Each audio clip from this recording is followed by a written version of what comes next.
Thor is a 2011 American superhero film based on the Marvel Comics character of the same name.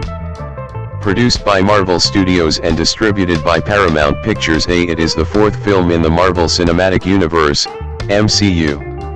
It was directed by Kenneth Branagh, written by the writing team of Ashley Edward Miller and Zack Stentz along with Don Payne, and stars Chris Hemsworth as the title character alongside Natalie Portman, Tom Hiddleston, Stellan Skarsgård, Kat Dennings, Clark Gregg, Colm Feore, Ray Stevenson, Idris Elba, Jamie Alexander, Rene Russo, and Anthony Hopkins.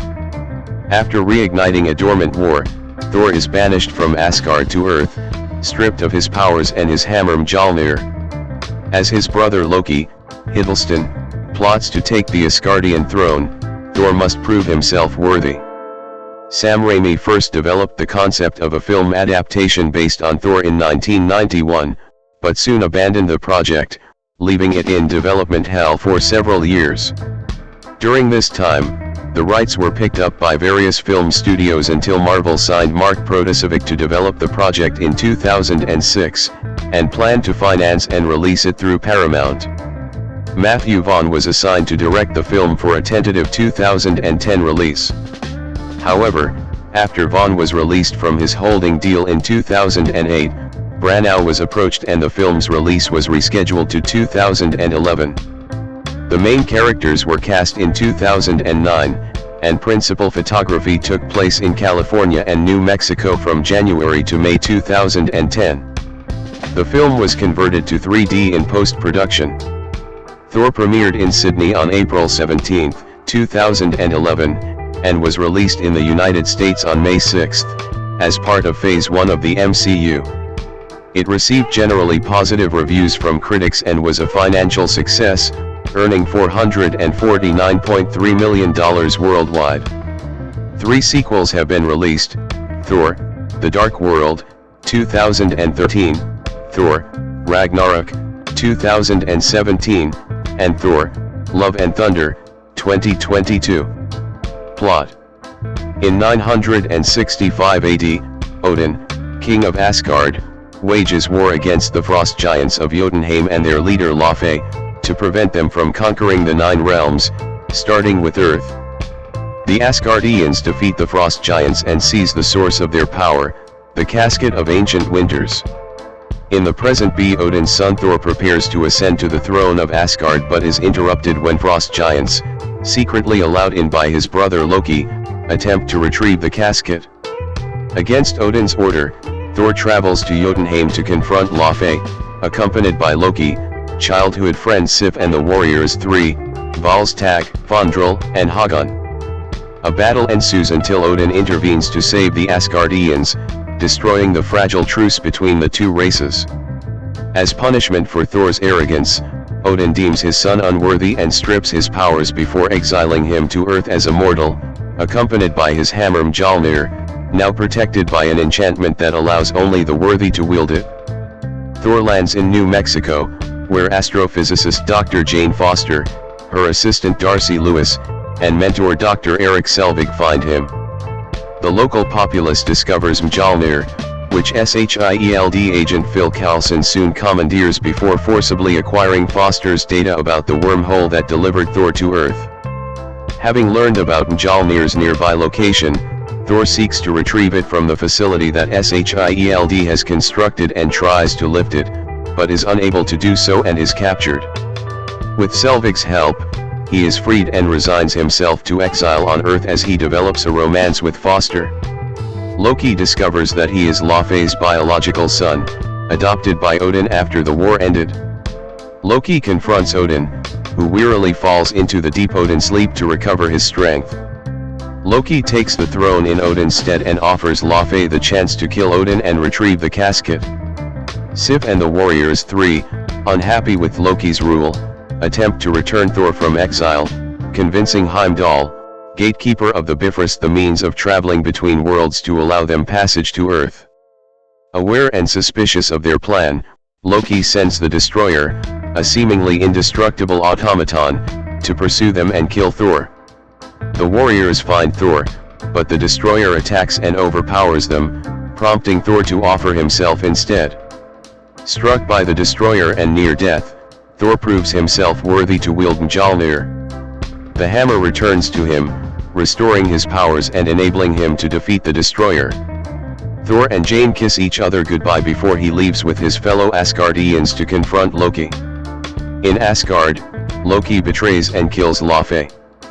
Thor arrives, and Loki reveals his plan to destroy Jotunheim with the Bifrost Bridge. Thor fights Loki before destroying the Bifrost Bridge to stop Loki's plan. Odin awakens and prevents the brothers from falling into the abyss created in the wake of the bridge's destruction. When Odin rejects Loki's pleas for approval, Loki allows himself to fall into the abyss. Thor makes amends with Odin, admitting he is not ready to be king and longs to see Jane. Meanwhile, on Earth, Foster and her team search for a way to open a portal to Asgard. In a post-credits scene, Selvig is taken to a SHIELD facility, where Nick Fury opens a briefcase and asks him to study a mysterious cube-shaped object which Fury says may hold untold power. An invisible Loki, who survived his fall and arrived on Earth, secretly prompts Selvig to agree. Cast: Hemsworth and Hiddleston promoting the film in London in April 2011. Chris Hemsworth as Thor, the Crown Prince of Asgard, based on the Norse mythological deity of the same name. Director Kenneth Branagh and Marvel Studios chief Kevin Feige chose Hemsworth after a back-and-forth process in which the 25-year-old actor was initially dropped from consideration and then given a second chance to read for the part. Hemsworth stated that he gained 20 pounds, 9 kilograms, for the role by eating non-stop and revealed that it wasn't until Thor that I started lifting weights, it was all pretty new to me. 11. After taking an initial costume fitting, Hemsworth returned 3 weeks later to find it did not fit because of the mass he had cultivated in that time span. At that point, he shifted away from eating a lot of calories and training to a kettlebell workout that would maintain his muscle mass rather than continuing to add to it. 12. Regarding his take on the character, Hemsworth said, "We just kept trying to humanize it all, and keep it very real. Look into all the research about the comic books that we could, but also bring it back to who is this guy as a person, and what's his relationship with people in the individual scenes." 13. About approaching Thor's fighting style, he remarked, "First, we looked at the comic books and the posturing, the way Thor moves and fights, and a lot of his power seems to be drawn up through the ground.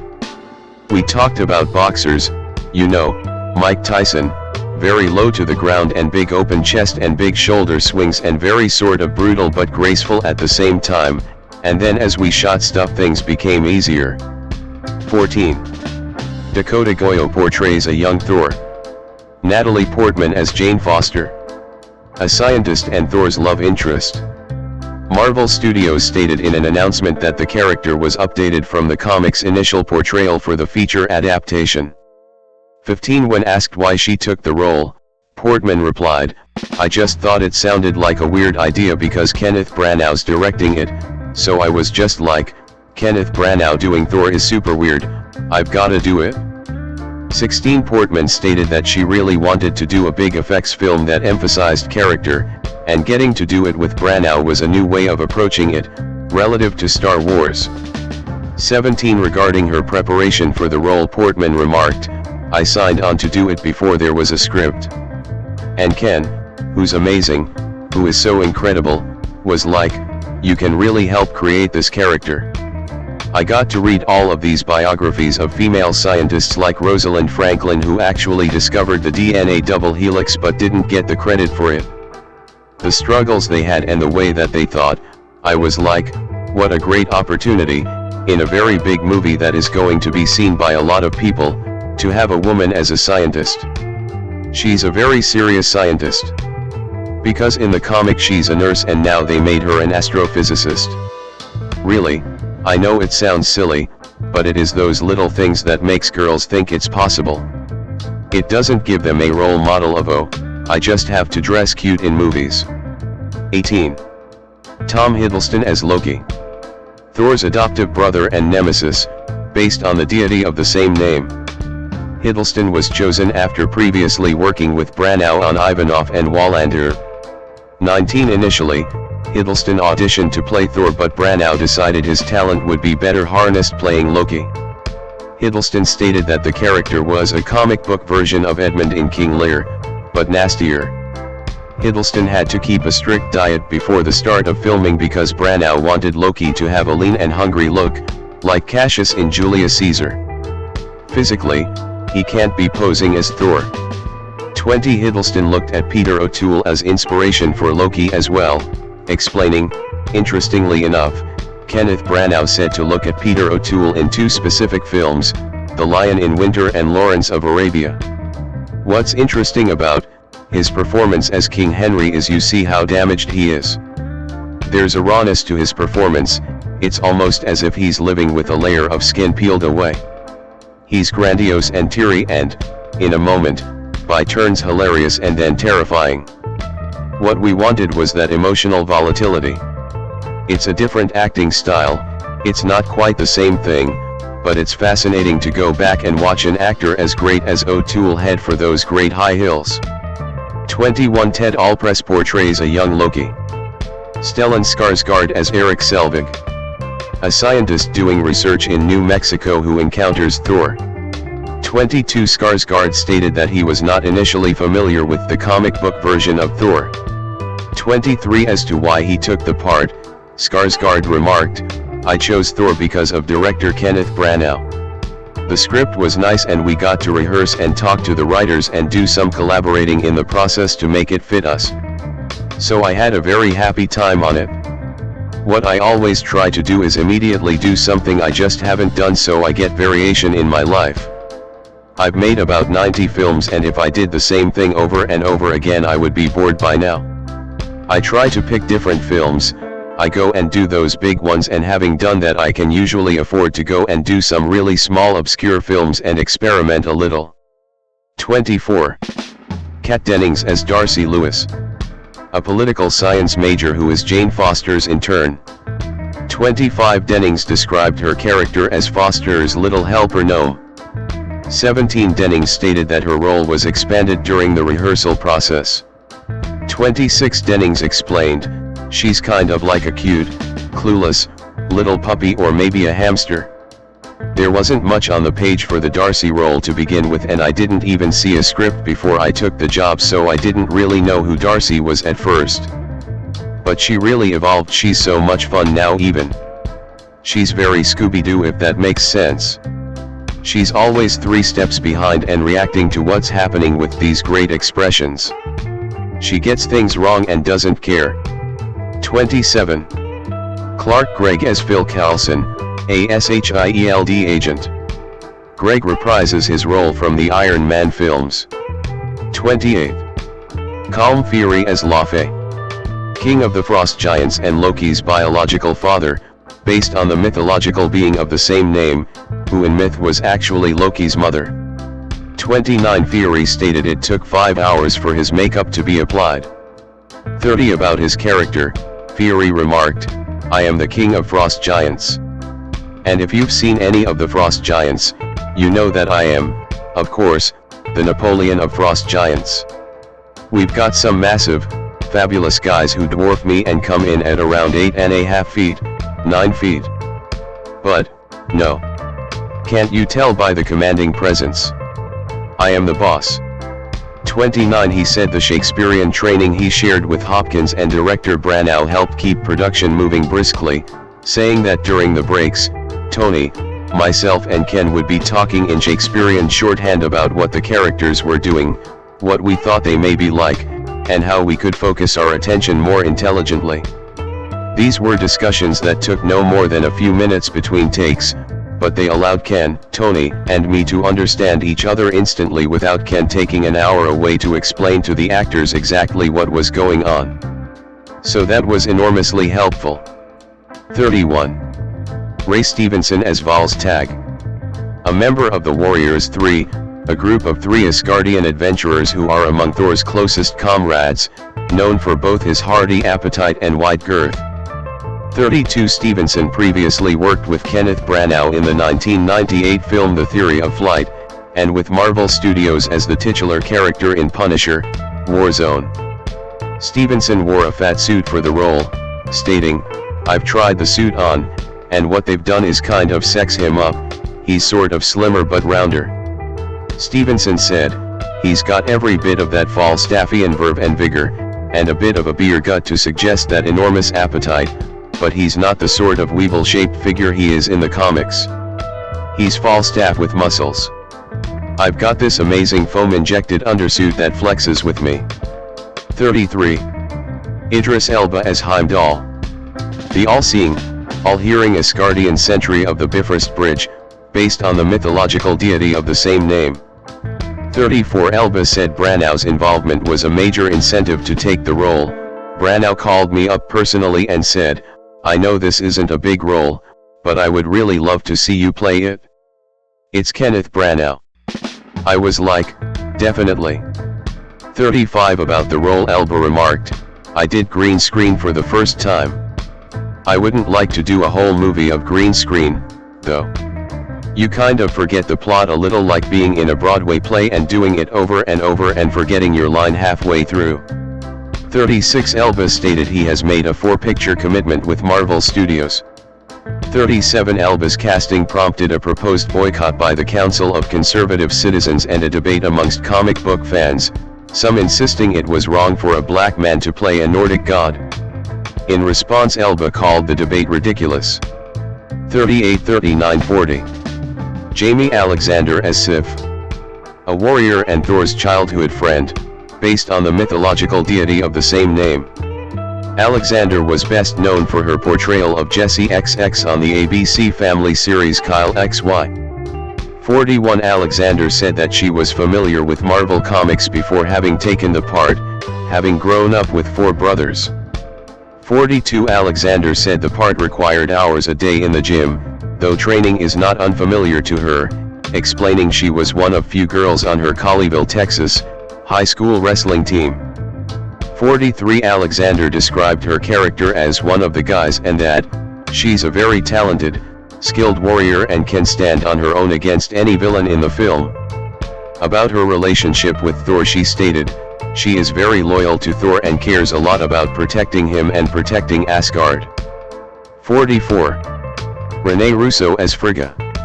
The wife of Odin, Queen of Asgard, mother of Thor, and adoptive mother of Loki, based on the mythological deity of the same name. 45. Russo stated in March 2011 interview that she has signed on for possible sequels, although she stated that who knows how many I'll do. 46. Anthony Hopkins as Odin. The ruler of Asgard, father of Thor, and adoptive father of Loki, based on the mythological deity of the same name. 47. In an interview, Hopkins stated he knew nothing of the comic.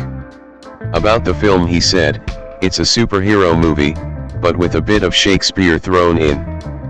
48. Hopkins stated, "I'm very interested in that relationship between fathers and sons, and that, my father's relationship with me was cold. He was a hot blood character but to me, cold. When I was young, he expressed his disappointment because I was bad in school and all of that. He didn't mean any harm, but I felt I could never meet up to his expectations." Hopkins expressed that he found a personal resonance in the Odin role, saying, "He's a stern man. He's a man with purpose. I play the god who banishes his son from the kingdom of Asgard because he screwed up. He's a hot-headed, temperamental young man, probably a chip off of the old block, but I decide he's not really ready to rule the future kingdom, so I banish him. I'm harsh and my wife complains and I say, that is why I'm king. He's ruthless, take it or leave it. Women are much more forgiving, men are not so forgiving. I know in my life, my karma is, if you don't like it, tough, move on. And I move on. I'm a little like Odin myself." 49. In May 2016, Mel Gibson stated he was approached about the role but didn't do it. 50. Additionally, Tadanobu Asano portrays Hagun, a member of the Warriors 3 primarily identified by his grim demeanor and as the only member who is not an Aesir. 32. Ray Stevenson said of Asano's character, "He doesn't speak much but when he does, everybody shuts up. but also in the healing room where everyone licks their wounds. He's the guy who just goes about his business. 51 Josh Dallas portrays Fondrel, an irrepressible swashbuckler and romantic member of the Warriors 3. 32 Stuart Townsend was initially cast after Zachary Levi was forced to vacate the role due to a scheduling conflict. 32-52 However, days before filming began, Townsend was replaced by Dallas citing creative differences. 53 Dallas said he believed that Fondrel would like to think of himself a philanderer. He would like to think of himself, I was saying, as the R. Kelly of Asgard. He's a lover, not a fighter. Dallas mentioned that Errol Flynn was an inspiration for the character, stating, "He was a big inspiration for the character and for me. I watched a lot of his movies and kind of got that into my bones. I tried to bring out that little bit of Flynn-ness in it." Flynn had a lot of that boyish charm that Fondrel's got. 51. Maximiliano Hernandez appears as SHIELD agent Jasper Sidwell, Adriana Barraza plays diner owner Isabella Alvarez, and Isaac Cappy plays a pet store clerk. 54 Joseph Gad, Josh Koss, and Douglas Tate portray frost giants. 55-56 Stan Lee and J. Michael Straczynski have cameo appearances as pickup truck drivers. 57-58 Walter Simonson has a cameo appearance as one of the guests at a large Asgardian banquet. 59 and Samuel L. Jackson and Jeremy Renner have uncredited cameos as Nick Fury and Clint Barton/Hawkeye, respectively. 60-61 Production. Development. Thor's powers are godly, yes. But at the end of the day, he's a man. Odin sends him to Earth because he's not perfect. He's brash, arrogant, even overconfident. He also bleeds. He struggles. Life kicks him where it hurts the most. You want to feel Thor's rage when he rages. You want to see him fight like hell, and take as much as he dishes out, maybe more. You want to have a visceral reaction to the guy, and what happens to him. You don't want his adventures to be clean and antiseptic. You want to see the dirt, and grime, and blood. You want to feel every bone-crunching moment of every fight. And when he unleashes the storm, you want to feel like you're seeing the power of a god at work. Ashley Miller, co-writer of Thor, about the project. 62. Sam Raimi originally envisioned the idea for Thor after making Darkman, 1990. He met Thor co-creator Stan Lee and pitched the concept to 20th Century Fox, but they did not understand it. 63 Thor was abandoned until April 1997, when Marvel Studios was beginning to expand rapidly. 64 The film gained momentum after the success of X-Men, 2000. The plan was for Thor to be made for television. UPN was in talks for airing it. Excited by the prospect, they pushed for a script and approached Tyler Mane to play Thor. 65 In May 2000, Marvel Studios brought Artisan Entertainment to help finance it as a film, but by June 2004 the project still had yet to be patronized by a studio.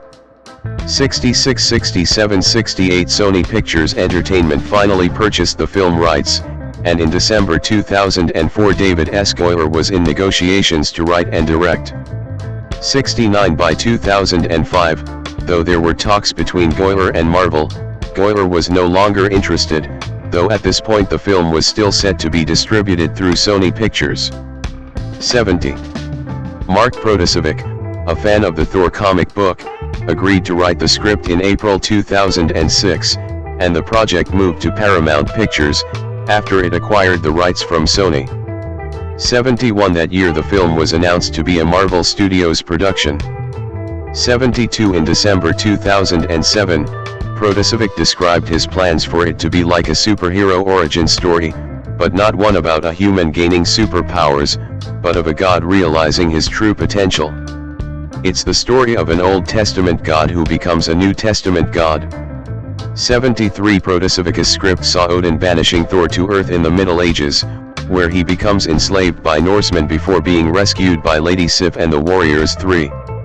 74, 148 In August 2007, Marvel Studios signed Matthew Vaughn to direct the film. 75 Vaughn then rewrote Protasevic's script in order to bring down the budget to $150 million, as Protasevic's first draft would have cost $300 million to produce. 76 After the success of Iron Man, Marvel Studios announced that they intended to release Thor on June 4, 2010, with Iron Man 2 being used to introduce the character of Thor. 77. Pre-production. Thor, at his best, has always had a classic bent in terms of his history, the way he speaks and the often Shakespearean dramas that surround him. That kind of dialogue and character needs someone who comes from a classically trained background in order for it not to sound forced or artificial. Branagh is the perfect choice. J. Michael Straczynski, co-writer of Thor, on Kenneth Branagh. 78. Vaughn was released when his holding deal expired in May 2008, at which point Marvel set Protasevic to work on a new draft and began searching for a new director. 79 Marvel Studios also approached J. Michael Straczynski to work on an outline. 74, 148 Guillermo del Toro entered talks to direct the film. Del Toro was a fan of Jack Kirby's work on the comics, and said that he loved the character of Loki, but wished to incorporate more of the original Norse mythology into the film, including a really dingy Valhalla, with Vikings and mud. 81 However, Del Toro ultimately turned down Thor to direct The Hobbit. By September 2008, DJ Caruso had been discussing taking on the project, though he did not read the script.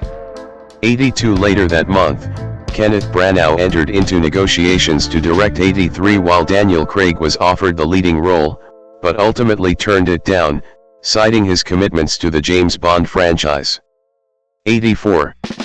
By December 2008, Branagh confirmed that he had been hired. He described it as a human story right in the center of a big epic scenario. 85 In February 2009, Samuel L. Jackson, who had briefly portrayed Nick Fury at the end of the film Iron Man, signed on to reprise the role in Thor as part of an unprecedented 9-picture deal with Marvel Studios. 60 In the same month, a casting call went out looking for actors with certain physical attributes to audition for the role of Thor. 86 Casting director Sarah Halley Finn said that casting Thor was daunting as the film demanded a lead actor could play both an Asgardian god and a relatable Earth figure. 87 Marvel Studios set back the release date of the film in March 2009 from its scheduled July 16, 2010 date to June 17, 2011. 88 They later moved the release date to May 20, 2011, to distance the film's release from that of Captain America, The First Avenger, another Marvel Studios film that was scheduled to be released on July 22, 2011. 89 Marvel Studios then approached television writing team Ashley Edward Miller and Zack Stentz to work on the script. They were chosen because Marvel was looking to get the script done quickly, understanding that television writers were usually able to get work done fast. 12. In May 2009, Chris Hemsworth was in negotiations to portray the title role after a back-and-forth process in which the 25-year-old actor was refused early on as he was initially reluctant to sign a 6-picture deal, then given a second chance to read for the part. Hemsworth's brother, Liam, also auditioned for the role, but was passed on by Marvel Studios head Kevin Feige. 1090 Josh Hartnett, Kevin McKidd, and Triple H were also considered for the role, while Charlie Hunnam, Alexander Skarsgård, and Joel Kinnaman were tested. 91 1012 Alan Ritchson auditioned, but lost the part after he failed to take the casting process seriously. 92 Channing Tatum also auditioned. 93 The next day, Marvel announced that Tom Hiddleston, who had worked with Branagh before and had initially been considered to portray the lead role, had been cast as Loki. 19 Branagh stated that he hoped to begin filming in January 2010. 94 In June 2009, Feige confirmed that both Hemsworth and Hiddleston had signed on.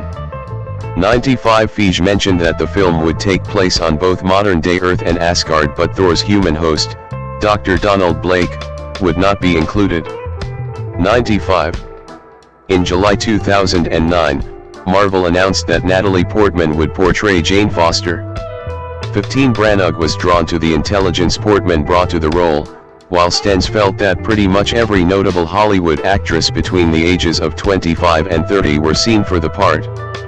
12 Chris Pratt auditioned for an unspecified role, but he was not cast. 96 Jamie Alexander and Colm Feore were reported to have joined the cast in September, with Alexander portraying Sif and Fiore's role unrevealed, though it was thought to be a villain. 41 In an interview with Swedish news site Istats Allehanda, Stellan Skarsgård stated that he had joined the cast, though he did not specify his role. 22 By late October Anthony Hopkins had been cast as Odin in the film. 47 The following month, Marvel announced that they had cast The Warriors 3, Fandral was to be played by Stuart Townsend, Hagun was to be played by Tadanobu Asano and Volstagg was to be played by Ray Stevenson. 32 Idris Elba was announced to have joined the cast, portraying Heimdall. 34 Natalie Portman revealed that Kat Dennings would be involved in the project, portraying Darcy, a co-worker of Portman's Jane Foster. 25 97 Feige was inspired by The Godfather, 1972, since like Thor, that film is about fathers and sons, and it's about the actions that a father takes that his sons will have to answer for. 12. In December 2009, Renee Russo was cast as Frigga, Thor's mother, and Odin's wife.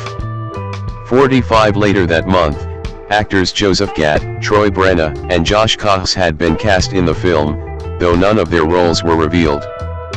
55 In January 2010, Adriana Barraza had joined the film's cast, in a supporting capacity.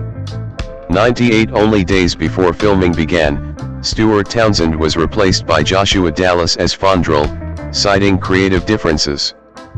53 When Spider-Man 4's production stalled, Paramount and Marvel Entertainment pushed up the release of Thor by 2 weeks to May 6, 2011. 99. The Science and Entertainment Exchange introduced Marvel Entertainment, Kenneth Branagh, the screenwriter, and a few people on the design and production side of things to 3 physicists, Sean Carroll, Kevin Hand, and Jim Hartle, as well as physics student Kevin Hickerson, to provide a realistic science background for the Thor universe.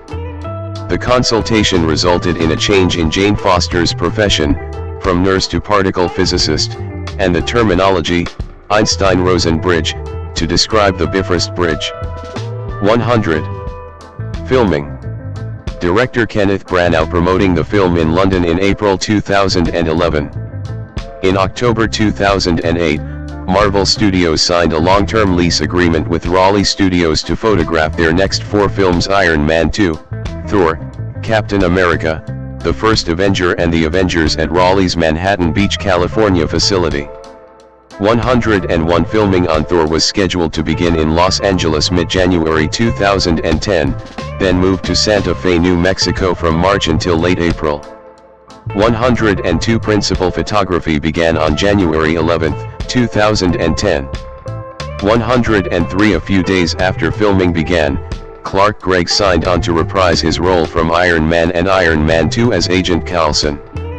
28 In February, Paramount Pictures entered negotiations with Del Mar, California to use a 300-yard stretch of beach to film a scene for Thor involving 6 horses running down the terrain. Paramount said this coastline was ideal because its gradual slope of sand down to the waterline creates excellent reflective opportunities on film. 104 On March 15, 2010, production of Thor moved to Galisteo, New Mexico, where Cerro Pelon Ranch 105, an old-fashioned Western film town, was extensively modified for the shoot. 106 107. Branagh, a fan of the comic book since childhood, commented on the challenge of bridging Asgard and the modern world, inspired by the comic book world both pictorially and compositionally at once. We've tried to find a way to make a virtue and a celebration of the distinction between the worlds that exist in the film but absolutely make them live in the same world. It's about finding the framing style, the color palette, finding the texture and the amount of camera movement that helps celebrate and express the differences and the distinctions in those worlds. If it succeeds, it will mark this film as different. The combination of the primitive and the sophisticated, the ancient and the modern, I think that potentially is the exciting fusion, the exciting tension in the film. 108. By April, the prospect for filming parts of Thor in Del Mar, California had fallen through. Paramount Pictures sent a letter informing the city that it has instead chosen an undisclosed Northern California location to film a beachfront scene for the film. The letter cited cost concerns with moving production too far away from its headquarters. 109. In April 2010, Jackson stated he would not be appearing in Thor, despite the claims he would with his 9-picture deal. 110. However, later in the month he said he would be filming a scene for Thor to serve as connective tissue for the Avengers. 111. During filming, Marvel Studios enlisted the help of the writers it had in its in-house writers program, including Christopher Yost and Nicole Perlman, for uncredited on-set rewrites. Perlman worked on enhancing Jane Foster's role in the film in addition to some material with Odin and Thor in the New Mexico town, while Yost, along with the Avengers writer and director Joss Whedon, wrote material for Jeremy Renner's cameo as Clint Barton/Hawkeye, the character's first appearance in the MCU. Renner's cameo was filmed in a parking lot behind a grocery store. 74. 173 to 174. Filming wrapped on May 6, 2010. 13. Post-production. The film's Bifrost travel sequences, top, were inspired by Hubble photography, bottom. In October 2010, casting calls revealed the film would be undergoing an undisclosed number of reshoots. 112. In March 2011, scenes involving Adriana Barraza were removed from the theatrical cut of the film during the editing process. Branagh sent a letter of apology explaining the reasons for the cut and desire to work with Barraza again in the future. In response, Barraza stated, "It saddens me because the movie is great and because I was acting alongside some tremendous actors that I admire very much, but I understand the nature of films, and it's not the first or last time that scenes will be cut." 113. Barraza appears in only one scene in the film's theatrical cut. In that same month, Douglas Tate revealed that he performed for motion capture of the Frost Giants.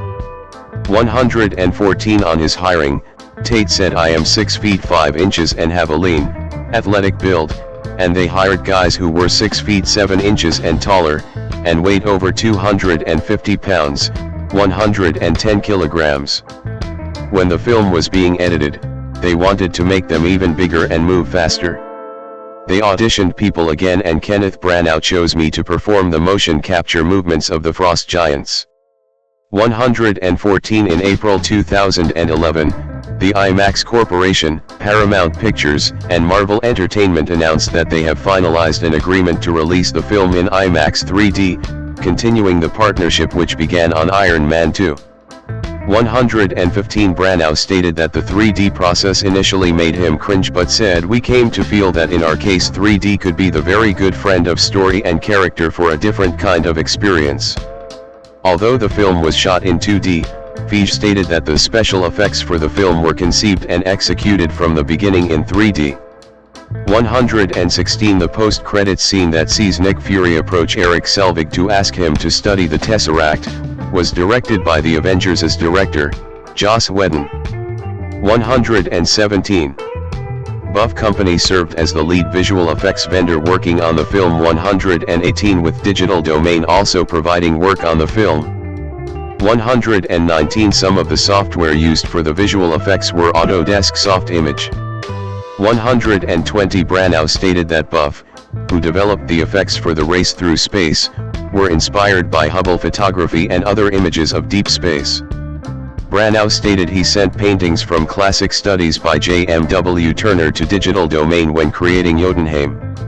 121. Peter Butterworth, VFX supervisor and co-founder of Fuel VFX, said the most challenging task was interpreting what the Bifrost would look like. "You can't Google what these things look like, they are totally imagined and within the heads of the stakeholders. So to extract that and interpret it for the big screen was an interesting challenge creatively. Technically, probably creating fluid simulations that could be art-directed and used for both the Bifrost and Odin's chamber shots. Part of the difficulty with solving these is that we had to ensure they would work in stereo. 122 In the film, Odin enters what is known as the Odin sleep in his chamber to regenerate. Butterworth stated, "For Odin's chamber, we developed a dome and curtain of light rays that hover over Odin's bed. This dome of light suggests harnessed power and energy that revitalizes him as he sleeps. We took a lot of reference from the natural world such as the corona of the sun and gave the sleep effect plenty of volume and space." 122. Music. Further information, Thor, soundtrack. The film's score was written by composer Patrick Doyle, a frequent collaborator of Branagh. Doyle described Thor as the most commercially high-profile film I have done since Frankenstein, 123, adding that the composing process had the challenge of trying to find a tone that fit the duality of Asgard and Earth. Thus Doyle and Branagh had frequent discussions on the musical direction. 124 with the director suggesting a contemporary feel and having a balance between the music and grand images that were not in any way hyperbolaized, and the composer in turn implementing a strong sense of melody, which he responds to in my work. As Doyle declared that his own Celtic background made him familiar with Norse mythology, an old Celtic folk song also provided the inspiration for Thor's leitmotif. 123 A soundtrack album was released by Buena Vista Records in April 2011. 125. The film also features a song by the Foo Fighters, Walk, in both a scene where a powerless Thor shares some Boilermakers with Selvig in a roadhouse, and the film's closing credits. Marvel president Kevin Feige stated that Walk was a last-minute addition, that the crew felt had these eerie-appropriate lyrics and themes upon hearing it. Branagh in particular thought that these lyrics about learning to walk again were appropriate of a movie about redemption, learning to be a hero. 126. Marketing. Hemsworth, Portman, Dennings, and Hiddleston at the 2010 San Diego Comic-Con. In July 2010, Marvel Studios held a Thor panel at the 2010 San Diego Comic-Con during which Kenneth Branagh, Chris Hemsworth, Natalie Portman, Kat Dennings, Tom Hiddleston, and Clark Gregg discussed the film and showed some clips from it. A few days later, this footage was leaked on the internet. 127 The first television advertisement was broadcast during Super Bowl 45 on the Fox network in the United States. The rate for advertising during the game was approximately $3 million per 30-second spot. 128 Marvel Studios and Acura launched a joint viral marketing promotion at the 2011 Chicago Comic and Entertainment Expo. 129 other official promotional partners included Burger King, Dr. Pepper, 7-Eleven, and Visa.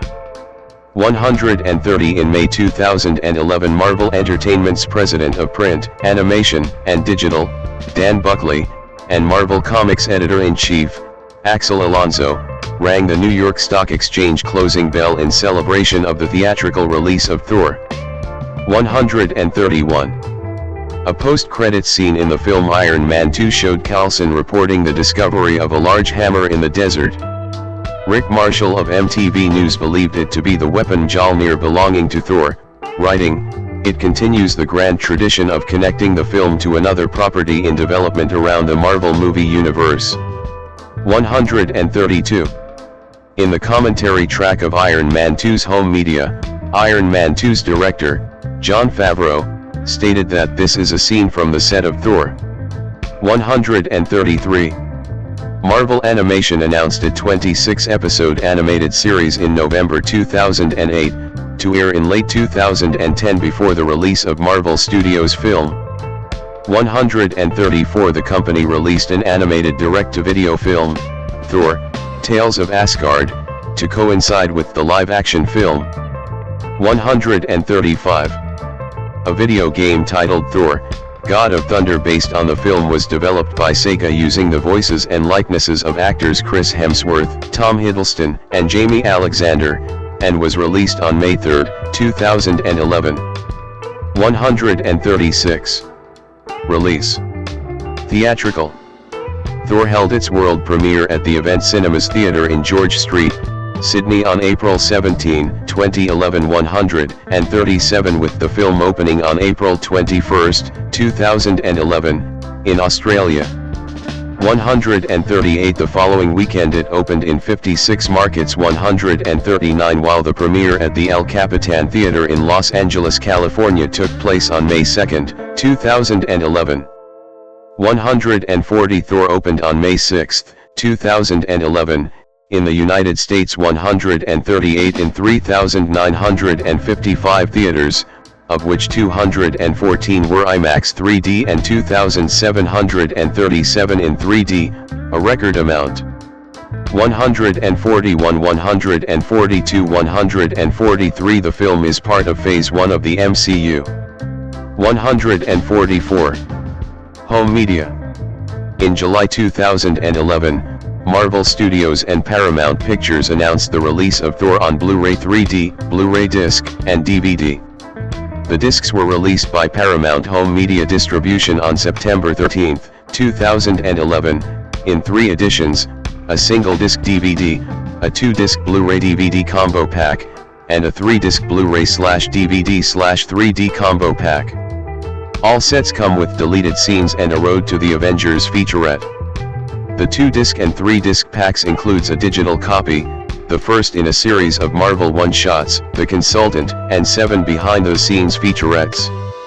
145. Branagh said that the DVD includes at least 20 minutes of deleted scenes. Branagh stated the footage contains things like the Asgardian parents, Odin, and Frigga, played by the beautiful Renee Russo. There's some beautiful scenes in there that I think people will enjoy. And certainly Thor and Loki interacting in different ways that just fill in a little bit of a backstory, that was part of our rehearsal and research. 146. In its first week of release, Thor took the #1 spot on Blu-ray/DVD sales chart and topped Home Media Magazine's rental chart for the week. 147. The film was also collected in a 10-disc box set titled Marvel Cinematic Universe, Phase 1, Avengers Assembled, which includes all of the Phase 1 films in the Marvel Cinematic Universe. 148 It was released by Walt Disney Studios Home Entertainment on April 2, 2013. 149 150. Reception. Box office. Thor grossed $181 million in the United States and Canada, and $268.3 million in other territories, for a worldwide total of $449.3 million. 3. It was the 15th highest grossing film of 2011. 151. Thor earned $25.5 million on its opening day in the United States and Canada, including $3.3 million from Thursday previews 141 for a total weekend gross of $65.7 million. $6.2 million of the gross came from IMAX 3D, while 60% of the gross was from 3D screenings. 142 143 It became the 10th highest grossing film of 2011 in the United States and Canada 152 and the highest grossing comic book film from August 2011. 153.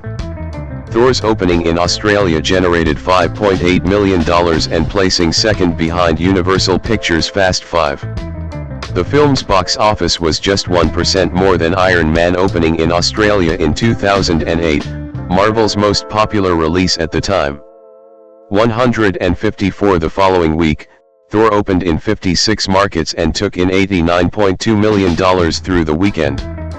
139 The film's highest grossing markets were the United Kingdom, $22.5 million, Australia, $20.1 million, and Mexico, $19.5 million.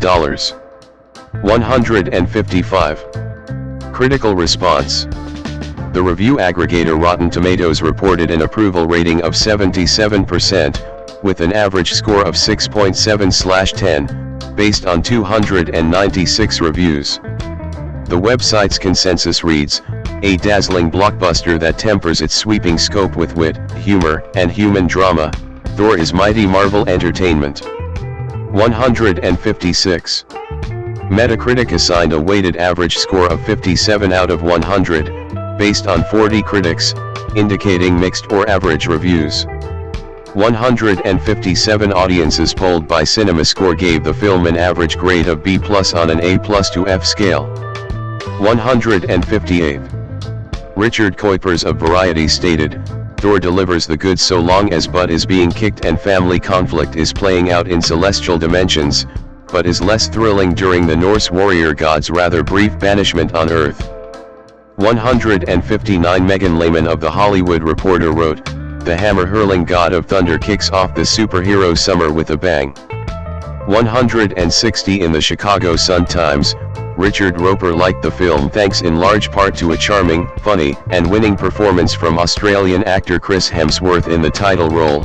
Thor is the most entertaining superhero debut since the original Spider-Man. 161. Roger Ebert of the Chicago Sun-Times gave it a negative review stating, "Thor is a failure as a movie, but a success as marketing, an illustration of the ancient carnival tactic of telling the rubes anything to get them into the tent." 162. A.O. Scott of the New York Times disliked the film, calling it an example of the programmed triumph of commercial calculation over imagination. 163. Kenneth Turan of the Los Angeles Times had mixed feelings, describing the film as an aesthetic standoff between predictable elements and unexpected ones. Turan praised the performances of Hemsworth, Hopkins, and Elba, but found the special effects inconsistent and the Earth storyline derivative. Christopher Hemsworth A.M., born August 11, 1983, is an Australian actor and film producer. Born and raised in Melbourne, Victoria, and Bulman, Northern Territory, he rose to prominence playing Kim Hyde in the Australian television series Home and Away, 2004 to 2007, before beginning a film career in Hollywood. In the Marvel Cinematic Universe, Hemsworth starred as Thor in the 2011 film of the same name and reprised the role in several subsequent installments, which established him among the world's highest-paid actors. 1-2.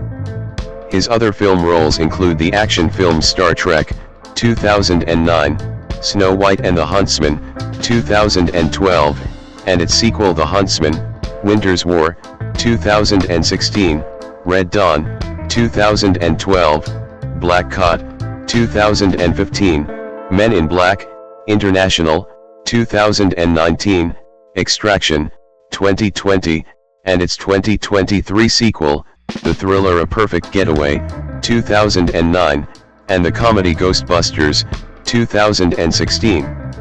Hemsworth's most critically acclaimed films include the comedy horror The Cabin in the Woods, 2012, the biographical sports film Rush, 2013, in which he portrayed James Hunt, the action film Furiosa, a Mad Max saga, 2024, which earned him a nomination for the IACTA Award for Best Actor in a Supporting Role, and the animated film Transformers 1, 2024, in which he voiced Optimus Prime. Early life. Christopher Hemsworth III was born on August 11, 1983, 4 in Melbourne, 5 to Leonie, Navan OS, 6 an English teacher, and Craig Hemsworth, a social services counselor. 7-8 He has an older brother, Luke, and a younger brother, Liam, both of them also actors. His maternal grandfather is a Dutch immigrant and his maternal grandmother is of Irish descent. 9-10 On his paternal line he is of English, Scottish, and German ancestry. 6. He was brought up both in Melbourne and in the outback in Bulman, Northern Territory. He has said, "My earliest memories were on the cattle stations up in the outback, and then we moved back to Melbourne and then back out there and then back again. Certainly most of my childhood was in Melbourne, but probably my most vivid memories were up there in Bulman with crocodiles and buffalo. Very different walks of life." 5. He attended high school at Heathmont College 5 before his family again returned to the Northern Territory, and then moved a few years later to Phillip Island. 11. Career. Early work. 2002 to 2010. Hemsworth started his career by appearing in several television series. In 2002, Hemsworth starred in 3 episodes of fantasy television series Guinevere Jones as King Arthur, as well as making an appearance in soap opera series Neighbours and 1 episode of Martial Law. The following year, he appeared in an episode of The Saddle Club. In 2004, Hemsworth auditioned for the role of Robbie Hunter in Australian soap opera Home and Away. He did not receive the part, but was subsequently recalled for the part of Kim Hyde. He moved to Sydney to join the cast, appearing in 171 episodes of the series. He left the cast of Home and Away on July 3, 2007. Hemsworth later remarked that although he became more visible after Home and Away, his work on a soap opera did not earn him respect within the film industry. 13. Hemsworth was a contestant on the 5th season of Dancing with the Stars Australia, partnered with professional dancer Abby Ross. The season premiered on September 26, 2006, and after 6 weeks, Hemsworth was eliminated on November 7. Hemsworth's appearance in the franchise almost cost him the role of Thor, as producers of the Marvel film franchise feared fans would be put off. 14. In 2009, Hemsworth played James T. Kirk's father, George Kirk, in the opening scenes of J.J. Abrams' film Star Trek. The role was initially offered to Matt Damon, who turned it down. Abrams appreciated Hemsworth taking on the role. 15. Josh Tyler of Cinema Blend was impressed with Hemsworth, describing the actor's scene as the best 5 minutes I've spent in a movie theater this year. 16. The film was a box office success, grossing $385.7 million. 17. That same year, Hemsworth played the character Cale Garrity in the thriller A Perfect Getaway. It received mixed reviews. 18-19, but Hemsworth was praised for his appropriately intimidating performance of a thuggish backpacker. 20. Paul Young of Screen Rant also praised Hemsworth's performance as solid. 21. Hemsworth went on to play Sam in 2010's Cash alongside English actor Sean Bean, which was the first film he shot when he arrived in the United States. The film's director, Stephen Milburn Anderson, said Hemsworth had only been in the United States for 6 weeks when he had auditioned for the role, recalling, "Here's a guy who is young, has the right look, is a very good actor and, let's face it, he's beautiful. So I say, we need to get this guy in." I was very impressed. 22. In November 2010, The Hollywood Reporter named Hemsworth one of the young male actors who are pushing, or being pushed onto the Hollywood A-list. 23. Thor and worldwide recognition, 2011 to 2015. In 2011, Sony Pictures announced that Hemsworth would star in the thriller Shadow Runner 24, but the film was never made. That same year, Hemsworth was cast as the superhero Thor in the Marvel Cinematic Universe. His first film in the franchise was 2011's Thor. He and castmate Tom Hiddleston, who ultimately played Loki, had each auditioned for the role, for which Hemsworth said he gained 20 pounds of muscle. 25. With a worldwide gross of $449 million 26, Thor was the 15th highest grossing film of 2011. 27. The film received positive reviews. 28. And Hemsworth's portrayal of the God of Thunder was praised by Kenneth Duran of the Los Angeles Times. 29. Hemsworth reprised the role the following year for the film The Avengers, 2012, as one of the 6 superheroes alongside Robert Downey Jr.'s Tony Stark/Iron Man, Chris Evans' Steve Rogers/Captain America, Mark Ruffalo's Bruce Banner/Hulk, Scarlett Johansson's Natasha Romanoff/Black Widow, and Jeremy Renner's Clint Barton/Hawkeye sent to defend Earth from his adopted brother, Loki. 30. The film was a critical 31 and commercial success, grossing over $1.5 billion worldwide. 32. The ensemble cast was praised for their on-screen chemistry by Peter Travers of Rolling Stone. 33. Hemsworth shot the horror film The Cabin in the Woods shortly after the release of Star Trek, but it went unreleased until 2012. It garnered positive reviews 34, and his portrayal of alpha male jock Kurt Vaughn was described by Alison Foreman of Mashable as his sexiest role yet. 35 Hemsworth later starred opposite Kristen Stewart in the film Snow White and the Huntsman, 2012, as the Huntsman. Although a commercial success, grossing $396 million worldwide, 36 it received mixed reviews. 37 critics were critical of Hemsworth and Stewart's on-screen chemistry, and Angela Watercutter of Wired felt the characters were not fully fleshed out. 38. Hemsworth was cast as Jed Eckert in the 2012 Red Dawn remake after MGM saw Daly's footage of a scene from the cabin in the woods. 39. He was cast as Thor 2 days after being cast in Red Dawn. 39. The film was a box office bomb, grossing only $50 million against a production budget of $65 million. 40, and received negative reviews. 41. Hemsworth in 2013. In 2013, Hemsworth starred in Ron Howard's sports drama film Rush, as 1976 Formula One world champion James Hunt. 42. Henry Barnes of The Guardian was impressed with Hemsworth's performance, praising the actor for delivering the superb script with some mastery. 43. Later that year, Hemsworth reprised the role of Thor for the sequel to Thor in Thor: The Dark World, 2013. 44. Although a commercial success with a worldwide gross of $644 million. 45. The film became the lowest rated film in the MCU franchise on the review aggregator website Rotten Tomatoes at 66% approval rating. 46. The chemistry between Hemsworth and Hiddleston was praised by critics. Ben Child of The Guardian wrote, "Thanks to Hiddleston and Hemsworth's impressive collective charisma, Thor: The Dark World is far from a franchise killer." 47.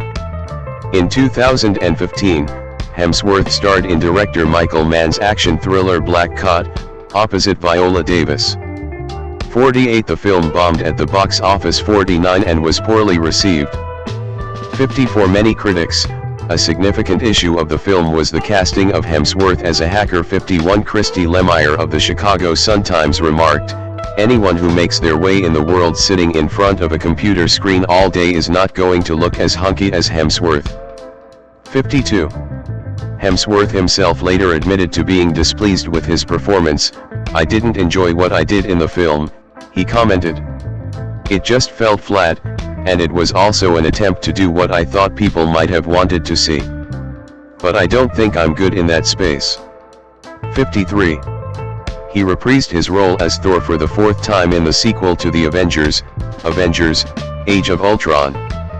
54. In addition to the film receiving positive reviews 55 and grossing over $1.4 billion worldwide 56. Hemsworth also won the People's Choice Awards for Favorite Action Movie Actor. 57. Hemsworth returned to the set of Home and Away in November 2014 to film a scene as an extra and not as his character Kim Hyde. 58-59. The episode which he appeared in was broadcast on May 19, 2015. 59. That same year, he co-starred in the comedy film Vacation, along with Ed Helms, a revival of the film series that originally starred Chevy Chase. 60. He was nominated for the MTV Movie Awards for Best Kiss with Leslie Mann. 61. His last 2015 film was In the Heart of the Sea, based on the book of the same name by Nathaniel Philbrick, with Hemsworth playing first mate Owen Chase. In an interview on Jimmy Kimmel Live, he said that to prepare for the role of starving sailors, the cast was put on a diet of 500 to 600 calories a day to lose weight. 62. In the Heart of the Sea received mixed reviews from critics, and was a box office disappointment, grossing $93 million against a $100 million budget. 63. But Hemsworth received a nomination for Choice Movie Actor, Action at the 18th Teen Choice Awards. 64. Continued commercial success, 2016, present. In 2016, Hemsworth reprised the role of Eric the Huntsman in The Huntsman: Winter's War, alongside Jessica Chastain, who played his love interest. Writing for IndieWire, Oliver Littleton criticized the on-screen chemistry between Hemsworth and Chastain, stating that they're both struggling uphill against accents they're palpably not comfortable with, displaying zero chemistry, and frankly appearing to be in different films. 65. The film underperformed compared to its predecessor, grossing only $165 million. 66. Hemsworth later joined the cast of the reboot Ghostbusters film, playing Kevin the receptionist. 67-68. The film disappointed critically and commercially, but Hemsworth was praised for delivering the most fun by Caroline Westbrook of Metro 69 and won the Kids' Choice Awards for Favorite Movie Actor. 70. Hemsworth promoting Thor, Ragnarok at the 2017 San Diego Comic-Con.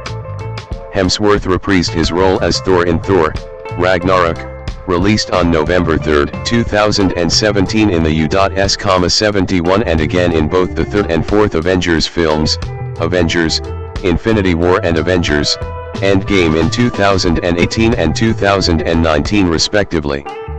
72. All three films were a critical and commercial success.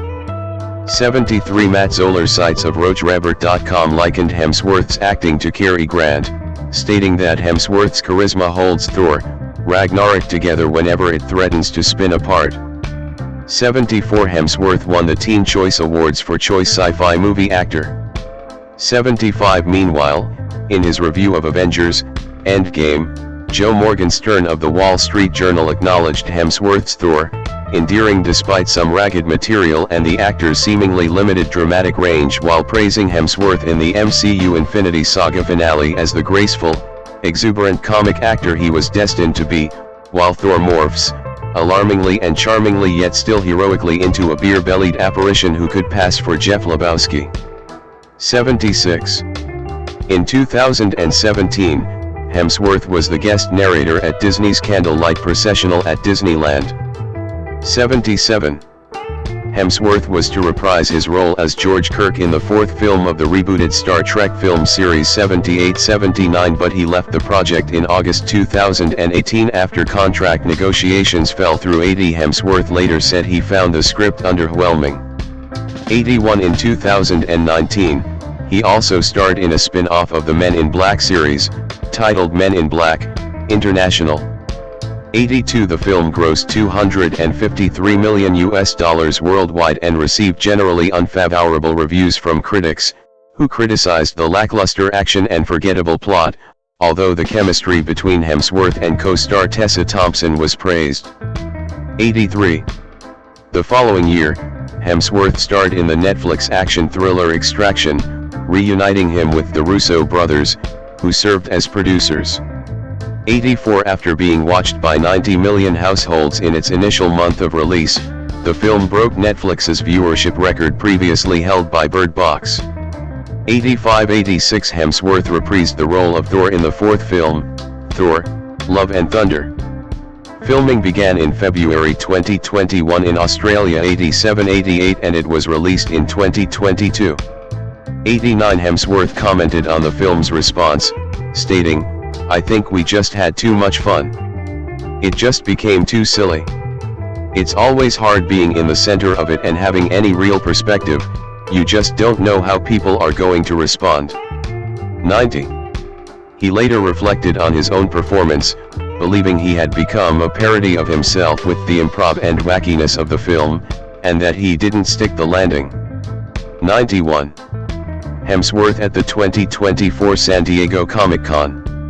Hemsworth worked on Limitless with Chris Hemsworth in 2022, a 6-part documentary series, for National Geographic. The show paired Hemsworth with noted filmmaker Darren Aronofsky. The show has Hemsworth appearing in a variety of different ways that humans have sought to increase their health. The episode saw Hemsworth take a plunge in icy Arctic water, fast for long periods of time, and participate in an Indigenous Australian ceremony. 92-93, the last of which resulted in some controversy for the show, as Indigenous groups claimed that filming at the sacred site was disrespectful to the culture. 94. Hemsworth returned as Tyler Rake in Netflix's Extraction 2, 2023, 95, which earned him $20 million. 96. Hemsworth starred in the Mad Max, Fury Road spin-off Furiosa, a Mad Max saga, released in May 2024. 97. The Washington Post wrote that he had perhaps created one of the all-time great screen villains in his role as the warlord Dementus. 98. Hemsworth voiced a young Optimus Prime in the Transformers prequel film Transformers 1. 99. 100. In October 2024, Hemsworth entered talks to play the title character in Paul King's Prince Charming for Disney. 101. Hemsworth featured in A Road Trip to Remember, a 2025 National Geographic documentary about his father's experience with Alzheimer's disease. 102. In 2026, Hemsworth starred alongside Marvel co-star Mark Ruffalo in the crime thriller film Crime 101, for which he was also executive producer. 103. Hemsworth will once again return as Thor in Avengers: Doomsday, scheduled for release in December 2026. 104. Public image. After appearing as Thor in the MCU franchise, Hemsworth's physique gained attention from fans. 105. His exercise routines have been regularly discussed in the media, including the Times of India 106, Men's Health 107, 108, Men's XP 109, Entertainment Tonight 110, and Metro. 111. He later created the fitness app Centre, which provides paying customers access to nutrition, wellness, and exercise routines. 112. In 2014, he was named the sexiest man alive by People magazine. 113. Hemsworth is an avid supporter of the Western Bulldogs in the Australian Football League. 114. He was the star of the AFL's 2014 Everything's Possible campaign, donating the fees for his involvement to the Australian Children Foundation. 115. Hemsworth was also the star in the AFL's 2017 I'd Like to See That commercial. 116. Wealth. As his career in Hollywood films has developed, Hemsworth has become one of the world's highest paid actors. 12. He appeared in Forbes' World's Highest Paid Actors list in 2014, 117, 2015, 118, and 2018. 119. Additionally, he ranked 31st in the magazine's list of highest paid celebrities in 2018, 120, and 24th in 2019, 121, with estimated earnings of $76.4 million. 122. Charity. In May 2020, Chris and his brother Liam were among the celebrities who read an installment of Roald Dahl's children's fantasy novel James and the Giant Peach in aid of the global non-profit charity Partners in Health, co-founded by Dahl's daughter Ophelia, which had been fighting COVID-19 in vulnerable areas. 123. Personal life. Hemsworth began dating Spanish model and actress Elsa Pataky in early 2010, after meeting through their mutual representatives. 124. They married in December 2010. 125. The couple have a daughter, India Rose, born in May 2012, and twin sons, born in March 2014. 126. In 2015, the family moved from Los Angeles to Byron Bay, New South Wales, in his native Australia. 127. Hemsworth speaks limited Spanish, 128, and Indonesian. 129. Hemsworth's children train Brazilian Jiu-Jitsu under licensors, and he has regularly taken them to compete in national tournaments. 130. Hemsworth was appointed a member of the Order of Australia in the 2021 Queen's Birthday Honours. 131. In episode 5 of his National Geographic documentary Limitless, 2022, Hemsworth revealed that his maternal grandfather suffered from Alzheimer's disease. It was also revealed that Hemsworth himself has inherited 2 copies of the APOE4 gene, one from his mother and one from his father, which makes it 8 to 10 times likelier for him to eventually develop Alzheimer's disease than the general population. 132-133. Natalie Hirschlage, born June 9, 1981, known professionally as Natalie Portman, is an actress, film producer, and director with dual Israeli and American citizenship. She has had a prolific screen career from her teenage years and has starred in various blockbusters and independent films, receiving multiple accolades, including an Academy Award, a BAFTA Award, and 2 Golden Globe Awards. Portman was born in Jerusalem and raised on Long Island, New York, where she began her acting career at 12, starring as the young protege of a hitman in Leon, the Professional, 1994. While still in high school, she made her Broadway debut in The Diary of Anne Frank, 1997, and gained international recognition for her role as Padmé Amidala in Star Wars, Episode I, The Phantom Menace, 1999. From 1999 to 2003, Portman attended Harvard University, earning a bachelor's degree in psychology. During this time, she took fewer acting roles but continued to appear in the Star Wars prequel trilogy, 2002 and 2005, and performed in a 2001 revival of Anton Chekhov's The Seagull at the Public Theater. Her career gained further momentum in 2004 when she won a Golden Globe and received an Academy Award nomination for Best Supporting Actress for Closer. She then played Evie Hammond in V for Vendetta, 2005, Anne Boleyn in The Other Boleyn Girl, 2008, and a troubled ballerina in Black Swan, 2010, for which she won the Academy Award for Best Actress. In the following years, Portman starred in the romantic comedy No Strings Attached, 2011, and portrayed Jacqueline Kennedy in Jackie, 2016, which earned her a 3rd Academy Award nomination. She also became a prominent figure in the Marvel Cinematic Universe, playing Jane Foster in Thor, 2011, Thor, The Dark World, 2013, and Thor, Love and Thunder, 2022, which established her as one of the world's highest-paid actresses. Portman has also directed the short film Eve, 2008, and the biographical drama A Tale of Love and Darkness, 2015, in which she also starred. In 2021, she co-founded the production company Mount Ana, under which she produced and starred in the film May-December, 2023, and the miniseries Lady in the Lake, 2024.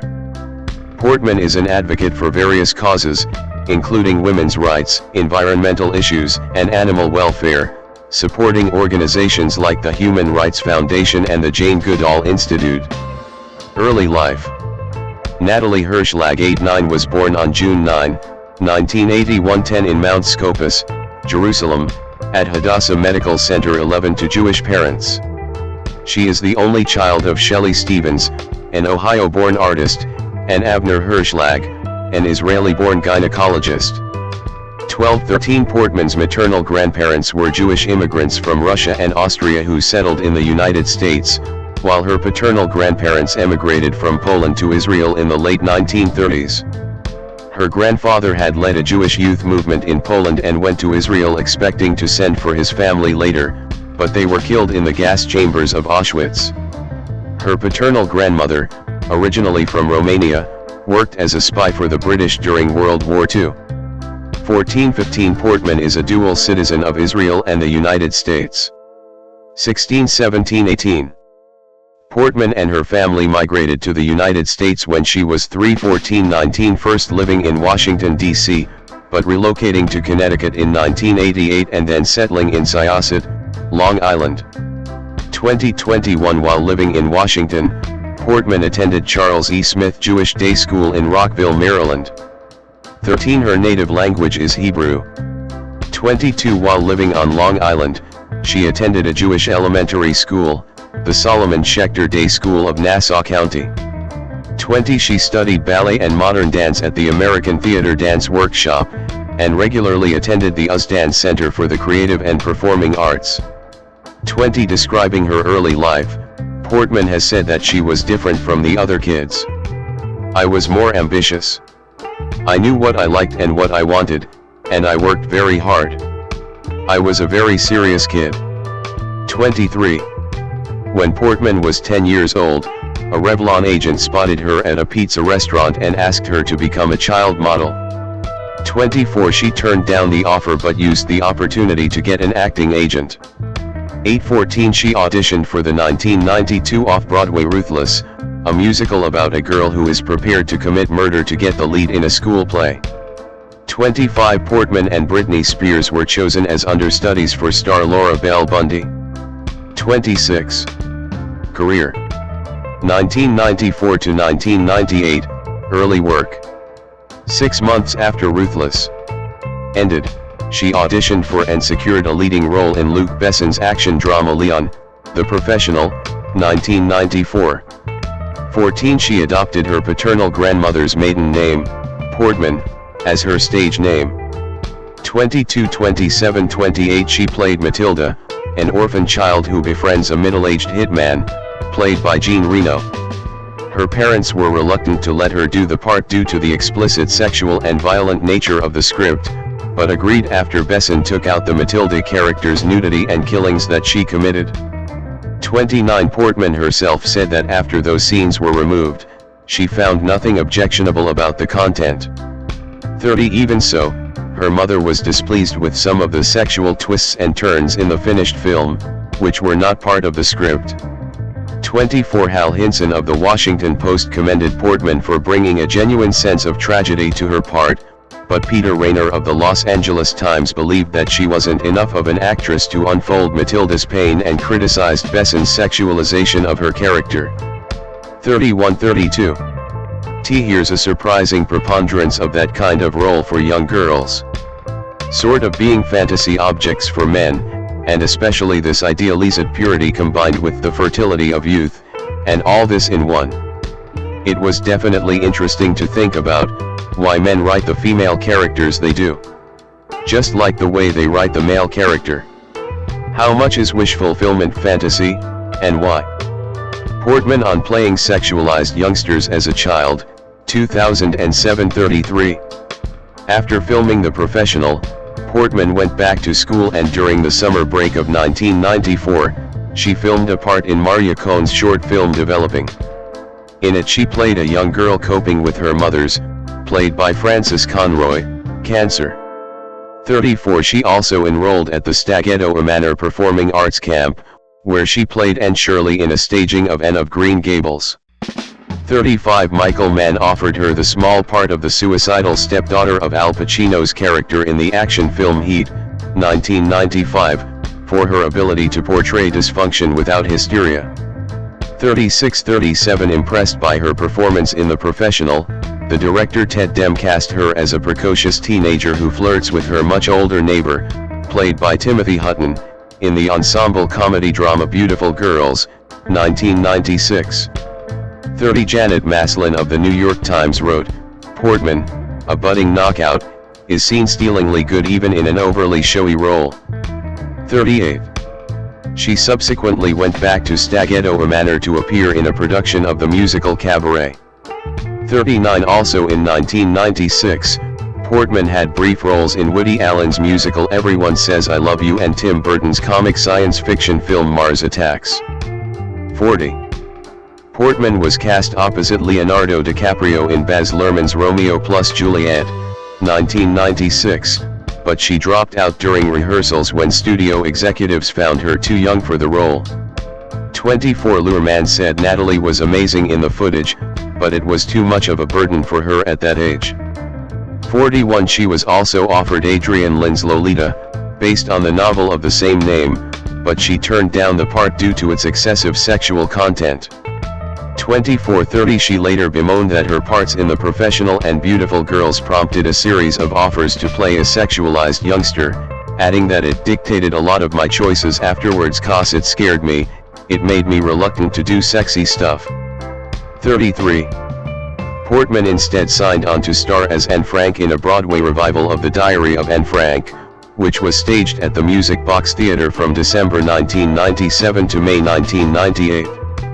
In preparation, she twice visited the Anne Frank house in Amsterdam and interacted with Miep Gies, who had preserved Anne's diary after the family was captured, she found a connection with Frank's story, given her own family's history with the Holocaust. 42-43 Reviewing the production for Variety, Greg Evans disliked her portrayal, which he thought had little of the charm, budding genius, or even brittle intelligence that the diary itself reveals. 44 Conversely, Ben Brantley found an ineffable grace in her awkwardness. 45 The experience of performing the play was emotionally draining for her, as she attended high school during the day and performed at night. She wrote personal essays in Time and 17 magazines about her experience. 46. 1999 to 2006, Star Wars, Education, and Transition to Mature Roles. Portman's costume. Portman's Padmé Amidala costume from Star Wars, Episode 1, The Phantom Menace, 1999, on display at the Detroit Institute of Arts. Portman began filming the part of Padmé Amidala in the Star Wars prequel trilogy in 1997, which marked her first big-budget production. The first film of the series, Episode 1, The Phantom Menace, was released in 1999, when she was in her senior year of high school. 47 Portman was unfamiliar with the franchise when she was cast, and watched the original Star Wars trilogy before filming began. 48 She worked closely with the director George Lucas on her character's accent and mannerisms, and watched the films of Lauren Bacall, Audrey Hepburn, and Katharine Hepburn to draw inspiration from their voice and stature. 49 Filming in arduous locations in Algeria proved challenging for Portman. 50-14 She did not attend the film's premiere so she could study for her high school finals. 51 The critical response to the film was mixed, but with earnings of $924 million worldwide, it was the second highest grossing film of all time to that point, and it established Portman as a global star. 52-53 Portman graduated from Syosset High School in 1999. 54-55-56 Her high school paper, A Simple Method to Demonstrate the Enzymatic Production of Hydrogen from Sugar, co-authored with scientists Ian Hurley and Jonathan Woodward, was entered in the Intel Science Talent Search. 57 Following production on The Phantom Menace, Portman initially turned down a lead role in the coming-of-age film Anywhere But Here, 1999, after learning it would involve a sex scene, but the director Wayne Wong and actress Susan Sarandon, who played Portman's mother in the film, demanded a rewrite of the script. She was shown a new draft, and decided to accept the part. 58-59 Mary Elizabeth Williams of Salon called Portman's performance astonishing and added that unlike any number of actresses her age, she's neither too maudlin nor too plucky. 60 She received a Golden Globe Award for Best Supporting Actress nomination for it. 61 Portman's sole screen appearance in 2000 was in Where the Heart Is, a romantic drama filmed in Texas, in which she played a pregnant teenager. 62 After finishing work on the film, she began attending Harvard University to pursue her bachelor's degree in psychology, and significantly reduced her acting roles over the next few years. 58 At Harvard she served as Alan Dershowitz's research assistant for his book The Case for Israel. 63 Both spoke highly of each other and described themselves as close friends, with Dershowitz calling her a terrific student. 64-65 She then studied advanced Hebrew literature and neurobiology. 66 In the summer of 2001, she returned to Broadway, at the Delacorte Theatre, to perform Chekhov's drama The Seagull, which was directed by Mike Nichols and co-starred Meryl Streep and Philip Seymour Hoffman. 67 Linda Weiner of Newsday wrote that the major surprises come from Portman, whose Nina transforms with astonishing lyricism from the girl with ambition to Chekhov's most difficult symbol of destruction. 68 Also in 2001, Portman was among several celebrities who made cameo appearances in the comedy Zoolander. 69 The following year she reprised her role of Amidala in Star Wars, Episode 2, Attack of the Clones, which she had filmed in Sydney and London during her summer break of 2000. 70 She was excited by the opportunity to play a confident young woman who did not depend on the male lead. 71 When asked about balancing her career and education, she said, I don't care if college ruins my career. I'd rather be smart than a movie star. 72-73. In 2002, she contributed to a study on memory called frontal lobe activation during object permanence, data from near-infrared spectroscopy.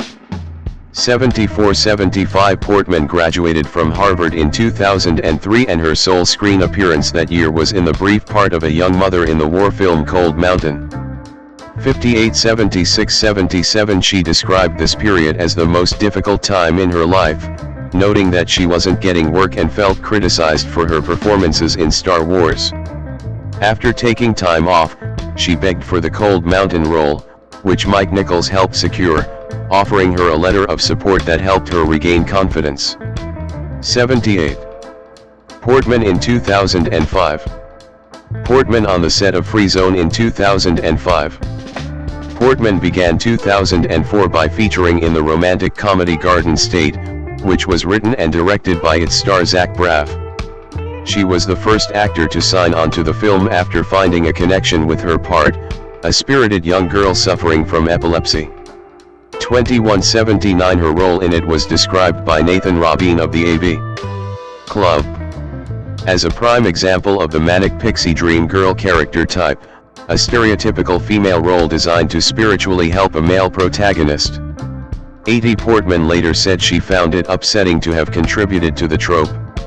81. She followed it by playing a mysterious stripper in Closer, a romantic drama directed by Mike Nichols based on the play of the same name, and co-starring Julia Roberts, Jude Law, and Clive Owen. Portman agreed to her first sexually explicit adult role after turning down such parts in the past, saying it reflected her own maturity as a person. 21-82. She had also performed her first nude scenes for the film, but they were deleted from the final cut when she insisted that they were inessential to the story. 82. Closer grossed over $115 million worldwide against a $27 million budget, and the critic Peter Travers took note of Portman's blazing, breakthrough performance, writing that she digs so deep into the bruised core of her character that they seem to wear the same skin. 83-84. She won the Golden Globe for Best Supporting Actress and received an Academy Award nomination in the same category. 85-86. Star Wars, Episode 3, Revenge of the Sith, the final installment of the Star Wars prequel trilogy, was Portman's first film release of 2005. It earned over $848 million to rank as the second highest grossing film of the year. 87. She next played a Jewish American girl in Free Zone, 2005, a drama from Israeli filmmaker Amos Jatai. 88. During the project, which was shot in Israel particularly in the spring of 2004, she spent 6 months taking graduate courses at the Hebrew University of Jerusalem, studying subjects such as the anthropology of violence and Middle Eastern studies. In 2005, she read the memoirs of Yitzhak Rabin and a novel by David Grossman, which she said helped her explore both the role and her own heritage, and remarked that, living in Israel is really beautiful. One of the most shocking things is how peaceful it feels. 82-89-26. Critics disliked the film for its heavy-handed approach to the conflicts in the Middle East. 90. Portman's final film role in 2005 was that of Evie Hammond in the political thriller V for Vendetta, based on the comics of the same name, about an alternative future where a neo-fascist regime has subjugated the United Kingdom. She was drawn to the provocative nature of the script, and worked with a dialect coach to speak in an English accent. In a scene in which her character is tortured, her head was shaved on camera, she considered it an opportunity to rid herself of vanity. 91. Ruth Stein of the San Francisco Chronicle deemed it Portman's strongest performance to that point, and remarked that she keeps you focused on her words and actions instead of her bald head. 92. She was awarded the Saturn Award for Best Actress. 93. Portman began 2006 by hosting an episode of the television sketch comedy show Saturday Night Live. 94. One of her sketches, a song named Natalie's Rap, was released later in 2009 on Incredibad, an album by The Lonely Island. 95. In the anthology film Paris, JETAIM, consisting of 18 short films. She had a role in the segment named Faubourg Saint-Denis from director Tom Tykwer. 96 later that year, she starred in Milos Forman's Goya's Ghosts, about the painter Francisco Goya. Forman cast her in the film after finding a resemblance between her and Goya's portrait The Milkmaid of Bordeaux. 97 She insisted on using a body double for her nude scenes after discovering on set that she had to perform them when they were not originally in the script. 98 It received predominantly negative reviews, but Roger Ebert was appreciative of Portman for playing her dual role with fearless conviction. 99 100 2007 to 2015, Career Expansion and Black Swan. Portman in 2008. Portman at the 2008 Cannes Film Festival, where she served as a jury member. Portman began 2007 by replacing Jodie Foster in Wong Kar-wai's romantic drama My Blueberry Nights, which was his first English-language film. For her role as a gambler, she trained with a poker coach. 101 Richard Corliss of Time magazine believed that for once she's not playing a waif or a child princess but a mature, full-bodied woman, and commended her vibrancy, grittiness, and ache, all performed with a virtuoso's easy assurance. 102 Her next appearance was in Hotel Chevalier, a short film from Wes Anderson, which served as a prologue to his feature The Darjeeling Limited, in which Portman had a cameo. 103 In the short, she and Jason Schwartzman play former lovers who reunite in a Paris hotel room. For the first time, Portman performed an extended nude scene. She was later disappointed at the undue focus on it and she subsequently swore off appearing nude again. 98 104 Keen to work in different genres, Portman accepted a role in the children's film Mr. Magarium's Wonder Emporium, playing an employee of a magical toy store. 105 She also appeared in Paul McCartney's music video Dance Tonight from his album Memory Almost Full, directed by Michel Gondry. 106 Scarlett Johansson and Portman portrayed rival sisters Mary and Anne Boleyn, respectively, in the period film The Other Boleyn Girl, 2008. She was excited by the opportunity to work opposite another actress her age, bemoaning that such casting was rare in film. 107 Derek Ellie of Variety was critical of Portman's English accent and wrote that she doesn't quite bring the necessary heft to make Anne a truly dominant power player. 108 The film had modest box office earnings. 109 She served as a jury member of the 2008 Cannes Film Festival and also launched her own production company, named Handsome Charlie Films, after her late dog.